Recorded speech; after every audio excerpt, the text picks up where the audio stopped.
이제 디지털 모닥불주위에 모여 온갖 역경에도 불구하고 살아남기 위해 노력한 한 남자의 스릴 넘치는 이야기를 들어보세요. 준비됐나요? 좋아요. 1941년으로 돌아가 보겠습니다. 이 모든 것은 전문 낙하산 조종사였던 조지 홉킨스가 친구의 권유로 낙하산을 타고 고립된 가파른 언덕에 착륙하면서 시작됐어요. 이 언덕은 데블스 타워라고도 했던 만큼 그를 진정으로 무모한 사람이라고 할 수밖에 없을 것 같네요. 데블스 타워는 마그마성 암석으로 이루어진 뷰트입니다. 와이오밍주 크룩 카운티에 있어요. 예전에는 곰이 많이 살았다고 해서 베어 로지 뷰트라고도 불렸어요. 또한 원주민들에게는 신성한 장소로 여겨지기도 했죠. 바위가 어떻게 형성됐는지에 대한 흥미로운 전설이 전해져 내려오고 있어요. 하지만 홉킨스의 이야기는 전설이 아니에요. 모두 실화입니다. 거의 일주일에 걸친 생존 모험이 시작되기 전에 홉킨스는 이미 낙하산과 관련된 여러 가지 기록을 보유하고 있었어요. 그중 하나는 가장 많이 뛰어내린 기록으로 그 횟수가 2,500회에 육박했어요. 또 다른 기록은 가장 높은 8,100m에서 뛰어내린 기록이었습니다. 그는 심지어 영화 촬영을 위해 불타는 비행기에서 뛰어내려 생계를 유지하기도 했어요. 진정한 헐리우드 영웅이죠. 하지만 그는 자기가 가진 것에 만족하지 않았어요. 항상 자신의 한계를 뛰어넘고 더 많은 것을 성취하기를 원했죠. 그러던 중 그의 친구 얼 브로켈스비와 내기를 했는데 친구도 좀 괴팍한 사람이었어요. 그는 모자 밑에 살아있는 방울뱀을 넣어두었다가 가끔 꺼내서 사람들이 쓰다듬게 하는 것으로 유명했죠. 브로켈스비는 홉킨스가 낙하산을 타고 바위 위에 착지하는 데 성공하면 $50를 주겠다고 제안했어요. 금액이 많지 않게 들릴지 모르지만 지금으로 하면 약 $800쯤 되는 돈이에요. 이제 부모님이 친구를 신중하게 선택하라고 말하는 이유를 알겠네요. 물론 홉킨스는 내기에서 이기고 싶었어요. 타워 정상은 4,000제곱미터가 조금 넘는 크기였기 때문에 그는 목표물에 정확하게 착륙할 수 있을 것을 증명하고 싶었죠. 그리고 쉽게 해낼 수 있을 거라고 확신했어요. 뭐 잘못될 게 있겠어요? 우리한테도 이런 자신감이 필요한데 말이죠. 그렇지 않나요? 지금 이 경우에는 아닐 수도 있고요. 홉킨스는 홍보용 스턴트에 대해 국립공원 관리청의 허가를 받지 않는 실수를 저질렀습니다. 선댄스 타임즈의 한 신문사 기자에게만 이 사실을 알렸고 점프가 끝날 때까지 아무에게도 알리지 않는 조건으로 독점 보도를 약속했어요. 그의 계획은 간단했어요. 비행기에서 뛰어내려 바위에 착지하는 거였죠. 그 후 등반용품이 든 가방을 그에게 떨어뜨리는 거였어요. 그 안에는 쇠망치와 한쪽 끝을 날카롭게 다듬은 낡은 자동차 차축, 그리고 305m 길이의 밧줄이 들어있었어요. 그는 나중에 이 모든 것을 사용해 타워에서 내려올 예정이었죠. 1941년 10월 1일 29세의 홉킨스는 비행기를 타고 이륙하면서 자신의 계획이 실패할 거라는 사실을 거의 알지 못했어요. 점프하자마자 문제가 시작됐어요. 심한 돌풍에 코스를 벗어날 뻔했습니다. 착륙은 험난했어요. 바위를 가로질러 몇 피트나 끌려가다가 바위에 부딪힌 것으로 알려졌어요. 다행히도 그는 거의 무사했습니다. 하지만 그의 로프와 보급품은 그렇지 않았죠. 조종사는 물건을 떨어뜨렸어요. 하지만 가방은 튕기면서 타워 가장자리에 떨어졌고 홉킨스는 365m 상공에서 고립된 채로 타워 꼭대기에 갇히게 됐어요. 아이러니한 사실은 홉킨스가 결국 물품을 회수하더라도 바닥까지 내려갈 수 없다는 사실을 깨닫게 됐다는 거예요. 그의 밧줄은 필요한 것보다 61m 정도 짧았거든요. 이런.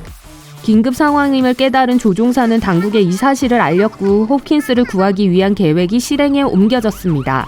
가장 먼저 한 일은 두 번째로 보급품을 떨어뜨리는 거였어요. 하지만 로프를 제대로 묶지 않아 실패했어요.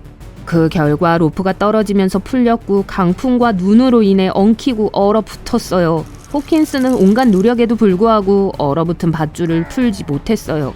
결국 비를 맞고 추위에 떨며 밤을 지새워야 한다는 사실을 깨닫게 됐죠. 무슨 일이 일어났는지 소식을 들은 관중, 사진작가, 신문기자들이 눈 앞에서 펼쳐지는 광경을 보기 위해 현장으로 몰려들었습니다. 나중에 공원관리국은 이 이벤트가 진행되는 동안 7,000명 이상의 사람들이 바위를 방문했다고 보고했습니다. 대중이 없는 홍보 스턴트가 무슨 소용이겠어요. 다음 날이 되자 홉킨스는 시간이 지날수록 좌절감을 느끼기 시작했습니다. 그래서 바위 가장자리에 쪽지를 던지기로 결심했어요. 쪽지에서 그는 타워에서 낙하산을 타고 뛰어내리겠다고 말했어요. 당국은 이 아이디어가 너무 위험하다며 즉시 거부권을 행사했고요. 하지만 이제 그들은 그를 구할 수 있는 더 나은 방법을 생각해내야 했어요. 가장 안전한 방법을 찾기 위해 머리를 맞대고 있는 동안 비행기는 계속해서 물, 담요, 따뜻한 옷, 음식 등을 홉킨스에게 떨어뜨렸어요. 홉킨스는 그걸 청설모와 다람쥐들에게도 나눠줬고요. 심지어 미디엄 레어 스테이크도 그 생존 가방에 들어있었다고 해요. 하지만 여전히 별 5개짜리 식사 경험이라고 생각되진 않네요. 헬리콥터나 굿 이어 비행선의 도움을 받아 그를 구하자는 생각은 금세 무산됐습니다. 점점 더 위험한 기상 조건으로 인해 너무 위험했어요. 결국 누군가가 직접 홉킨스를 구출하는 것이 최선이라는 결정이 내려졌어요. 그 후 며칠 동안 숙련된 등반가들이 홉킨스를 구출하기 위해 여러 차례 시도했지만 무자비한 바람과 눈 때문에 모두 실패로 끝났죠. 그때 홉킨스에게 행운이 찾아왔습니다. 잭 듀란스라는 다트머스대 학생이 등반 친구들과 함께 홉킨스를 구하러 가겠다고 공원 관리소에 연락을 해온 거예요. 당국은 듀란스의 제안을 기꺼이 받아들여 그에게 기회를 줬어요. 그는 1938년에 타워를 등반한 최초의 사람 중 한 명이었거든요. 듀란스와 그의 팀은 비행기로 이동할 예정이었지만 악천후로 인해 항공편이 지연됐어요. 그래서 기차로 덴버까지 이동한 후 나머지 구간은 자동차로 이동해야 했죠. 그들은 10월 5일에 타워에 도착해서 구조 임무를 위한 안전한 경로를 찾는 작업을 시작했습니다. 그들이 도착했을 때 타워는 유리 한 장에 불과하다고 진술했습니다. 다행히도 홉킨스가 기다리고 있는 정상으로 천천히 올라가는 것을 막지는 못했습니다. 그들은 바위에 못을 박고 로프를 연결해서 가파른 바위를 오르는 동안 안전을 확보했어요. 등반에는 꼬박 9시간이 걸렸어요. 그들은 몸 상태도 좋고 기분도 좋은 홉킨스를 발견했습니다. 두 사람은 함께 하산을 시작했고 별다른 어려움 없이 하산을 마쳤습니다. 결국 홉킨스는 자신이 원했던 대로 신문 헤드라인에 등장했고 친구로부터 $50를 받았어요. 그 후에도 그는 낙하산을 계속 탔어요. 심지어 젊은 낙하산 조종사 훈련도 도왔어요. 그가 비행과 점프를 그만둔 건 1958년의 일이에요. 하지만 그는 여전히 악마의 탑 정상에 낙하산을 타고 올라간 유일한 사람이라는 타이틀을 가지고 있어요. 그건 그렇고 낙하산이 좌초되는 곳은 뷰투뿐이 아니에요. 나무, 언덕, 라디오 타워, 가로등 기둥, 심지어 건물에 낙하산이 걸리는 경우도 많이 있어요. 그런 사례 중 하나는 아주 최근 2014년 프로베이스 월드컵 터키 대회에서 발생했어요. 이 대회에 참가한 한 베이스 점퍼가 이스탄불에서 가장 높은 고층 빌딩 중 하나인 238m 높이의 사파이어 타워에서 뛰어내릴 예정이었어요. 상황이 그렇게 험악해질 줄 몰랐었죠. 점프를 시작한 지 몇 초 후 낙하산이 건물 측면에 걸리는 바람에 그 남자도 거기에 같이 멈춰서 고공에 매달려 있게 된 거예요. 아니, 이럴 때 스파이더맨은 어디서 뭐 하는 거죠? 그는 거의 1시간 동안 공중에 매달려 있다가 소방관들에게 구조됐어요. 구조에는 유리 청소에 사용되는 와이어 로프에 매달린 케이지 플랫폼이 사용됐죠. 이제 그는 I believe I can fly를 부를 때마다 생각이 많아질 것 같네요. 아닐 수도 있고요.